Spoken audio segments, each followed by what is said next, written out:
Good morning, good afternoon, good evening. दोस्तों, एक बार फिर ब्रूटली ऑनेस्ट के इस पॉडकास्ट में आपका स्वागत है। आप जानते हैं कि मैं आपको बंगाल के इतिहास, बंगाल की समस्याओं, बंगाल की इंस्पायरिंग कहानियां आपके सामने लेकर आता हूं। ये हमारा पब्लिक सर्विस मिशन है आई एम बुद्धा फाउंडेशन का। तो आज मैं आपसे एक बहुत ही स्पेशल एपिसोड के साथ आपके सामने हूं। आज का विषय मेरे दिल के बहुत करीब है। आप हम बात करेंगे बंगाल की। बंगाल जो कभी भारत का कल्चरल, एजुकेशनल और इंडस्ट्रियल रेवोल्यूशन का सेंटर था, जो आज अपने अतीत की मात्र एक छाया बनकर रह गया है। ये एक ऐसा विषय है जिसमें इंट्रोस्पेक्शन की बहुत ज़रूरत है। आखिर क्यों और कैसे बंगाल जैसे राज्य ने अपनी पुरानी शान और पहचान खो दी, और सबसे बड़ा सवाल यह है कि क्या इसे वापस लाया जा सकता है। यह एपिसोड खास तौर पर उन लोगों के लिए है जो बंगाल से जुड़े हैं, चाहे वो कोलकाता की गलियों में पले बड़े हों या फिर दुनिया के किसी भी कोने में आज अपनी मिट्टी को याद करते हों। वो कोई जो बंगाली खाने को, बंगाली भाषा या बंगाली कल्चर या बंगाली संगीत को दूर से भी अगर पसंद करता है तो यह एपिसोड आपके लिए है। दोस्तों, जब हम बंगाल के अतीत को देखते हैं तो गर्व महसूस होता है। 1947 से पहले बंगाल भारत का कल्चरल इंडस्ट्रियल रेवोल्यूशन का सेंटर था। कोलकाता न केवल भारत का सबसे बिजी शहर था, बल्कि यह भारतीय समाज और राजनीति का सेंटर पॉइंट था। टाटा सेंटर, बिरला हाउस और डनलप जैसी तमाम कंपनियों ने कोलकाता को भारत का इंडस्ट्रियल हब बना दिया था। 1963 में टाटा ने टाटा सेंटर बनाया अपने ईस्ट इंडिया ऑपरेशंस के लिए, जो एक 18 मंजिल का स्काई स्क्रेपर था। आप कल्पना कर सकते हैं। डमडम एयरपोर्ट, जो आज का नेताजी सुभाष चंद्र बोस इंटरनेशनल एयरपोर्ट है, उस समय यह इंटरनेशनल फ्लाइट्स का मेजर सेंटर था और भारत का फर्स्ट शेड्यूल्ड जेट सर्विस का स्टेशन। हावड़ा स्टेशन भारत के सबसे बड़े रेलवे हब में से एक था। कोलकाता का सबर्बन रेलवे नेटवर्क पूरे देश में सबसे बड़ा था। प्रेसिडेंसी यूनिवर्सिटी और ला मार्टिनेयर जैसे रेप्यूटेड इंस्टीट्यूशंस ने पूरे देश में शिक्षा के क्षेत्र में अपना नाम कमाया था।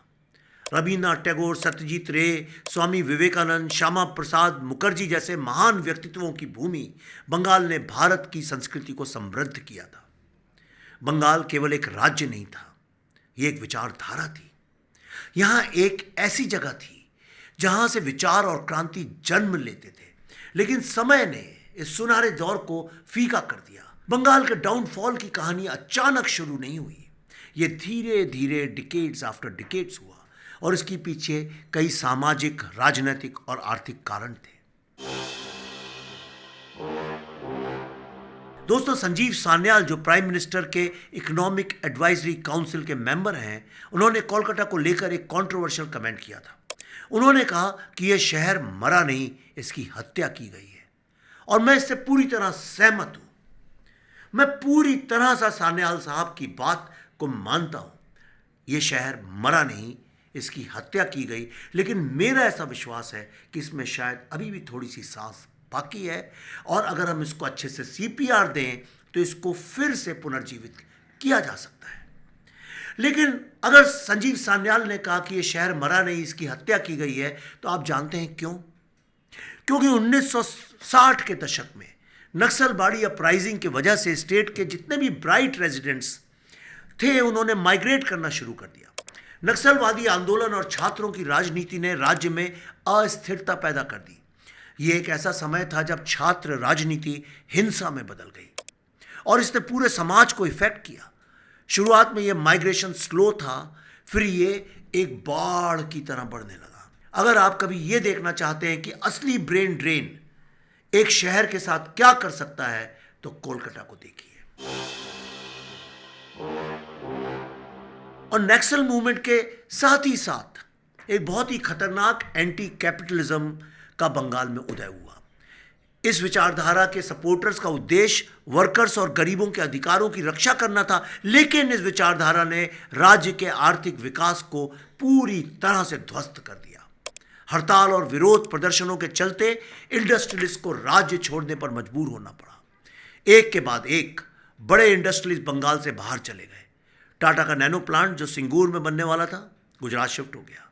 यह घटना कोई मामूली घटना नहीं थी। यह घटना बंगाल के इकोनॉमिक कोलैप्स का प्रतीक बन गई। बंगाल की पॉलिटिकल लीडरशिप नेशनल लेवल पर प्रभावी नहीं रही। दिल्ली और मुंबई जैसे शहरों ने आर्थिक और राजनीतिक ताकत हासिल कर ली, लेकिन बंगाल पीछे छूट गया। आज का कोलकाता अपने पुराने गौरवशाली अतीत का बस एकमात्र अंश है। हुगली नदी के किनारे पर आज भी पुराने फैक्ट्रीज के खंडर्स देखे जा सकते हैं। ये उस समय की याद दिलाते हैं जब बंगाल भारत का इंडस्ट्रियल हार्ट था। डनलप टायर फैक्ट्री और उत्तरपारा की हिंदुस्तान मोटर जैसी कंपनीज अब केवल खंडहर बनकर एक याद बन गई हैं। दोस्तों, बंगाल के होनहार युवा अब विदेशों और भारत के अन्य हिस्सों में बस रहे हैं। कोलकाता के अलावा बाकी शहर और गांव के जो लोग हैं अपने बच्चों को और खास तौर पे अपनी बेटियों को बंगाल से बाहर भेज रहे हैं। अमेरिका, ऑस्ट्रेलिया और बेंगलुरु जैसे शहरों में आपको कई बंगाली परिवार मिलेंगे, लेकिन वो कोलकाता वापस लौटने के लिए तैयार नहीं है। कभी सोचिए हालांकि क्यों? हालांकि दुर्गा पूजा और अन्य त्योहार अभी भी भव्य रूप से मनाए जाते हैं, लेकिन बंगाल की संस्कृति और समाज अब उतने जीवंत नहीं दिखते। अब सवाल यह है कि क्या बंगाल अपनी पुरानी शान को वापस पा सकता है? लेकिन मैं बिल्कुल भी निराशावादी नहीं हूं। मेरा ऐसा विश्वास है कि बंगाल में एक बार फिर से क्रांति होगी और बंगाल भारत का लाइट हाउस बनके हम सबको राह दिखाएगा। बंगाल को फिर से इन्वेस्टर्स के लिए आकर्षक बनाना होगा। सिंगूर जैसी घटनाओं को दोबारा होने से रोकना होगा। सरकार को ऐसी नीतियां बनानी होंगी जो इंडस्ट्रियलिस्ट का विश्वास जीते। बंगाल को फिर से एजुकेशनल सेंटर बनना होगा, ना कि नक्सल्स का गढ़। प्रेसिडेंसी यूनिवर्सिटी जैसे इंस्टीट्यूशंस को वर्ल्ड क्लास के लेवल पे फिर से लाना होगा। जो बंगाली विदेशों या अन्य शहरों में बसे हैं उन्हें अपने रूट्स को पहचानना होगा और उनसे जुड़ना होगा। वे भले ही बंगाल वापस ना आए, लेकिन इन्वेस्टमेंट और कल्चरल रिवाइवल में तो उनको योगदान करना ही पड़ेगा। दोस्तों, राजनीति में पॉजिटिव बदलाव लाने के लिए बंगाल के नागरिकों को ज़्यादा एक्टिव और विजिलेंट होना पड़ेगा। केवल अड्डा और आतंकबाजी से कुछ नहीं होने वाला है। ये जो छुप छुप के और अब तो खुल खुल के डेमोग्राफी चेंज का जो सारा पॉलिटिकल नाटक चल रहा है, ये बंगाल के विनाश का एक बहुत बड़ा प्रतीक है। बंगाल की रिच कल्चरल हेरिटेज और हिस्टोरिकल साइट्स का उपयोग टूरिज्म को बढ़ावा देने के लिए पूरी तरह से किया जा सकता है। बंगाल हिस्ट्री का इतना धनी है कि आदमी को कहीं जाने की जरूरत ही नहीं है। दोस्तों, जैसा कि स्वामी विवेकानंद ने कहा था, उठो, जागो और तब तक मत रुको जब तक लक्ष्य प्राप्त न हो। यह संदेश आज के बंगाल के लिए उतना ही रेलेवेंट है जितना उनके समय में था। बंगाल को अपने अतीत से प्रेरणा लेनी होगी और भविष्य के लिए नई योजनाएं बनानी होंगी। यह आसान नहीं होगा, लेकिन नामुमकिन भी नहीं है। तो सब लोग मुझसे हमेशा पूछते हैं, कौन सी ऐसी एक चीज़ है जो की जाए जिससे बंगाल का कल्चर, हेरिटेज और इकोनॉमिक रिवाइवल हो सके। मैं अगर आपको अपने दिल की आवाज़ बोलूं तो अब वक्त आ गया है बंगाल में एक पॉलिटिकल और कल्चरल रेवोल्यूशन का। ये मुफ्त की रोटियां खाना, इलीगल इमिग्रेंट्स को वोट बैंक में कन्वर्ट करना, यंग बच्चों को नक्सलाइट बनाना, बात बात पे सड़क पे आके हड़ताल करना, गरीबी को ग्लोरीफाई करना, ये सब अब इसके दी एंड का वक्त आ गया है। दोस्तों, हमारी अगली फिल्म आने वाली है the Delhi files Bengal chapter.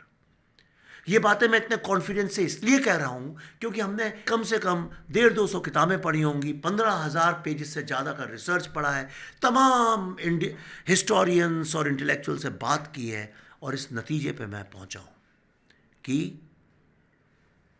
Bengal का revival should be a priority for India. आपने समय निकालकर मुझे सुना, ये एपिसोड आपको पसंद आया होगा तो इसे अपने दोस्तों और परिवार के साथ शेयर करें। कम से कम बंगाली दोस्तों के साथ तो अवश्य करें। साथ ही अपने विचार हमें कमेंट्स में शेयर करें। अगले हफ्ते फिर मिलूंगा एक बहुत महत्वपूर्ण विषय पर चर्चा करने के लिए। तब तक के लिए वंदे मातरम।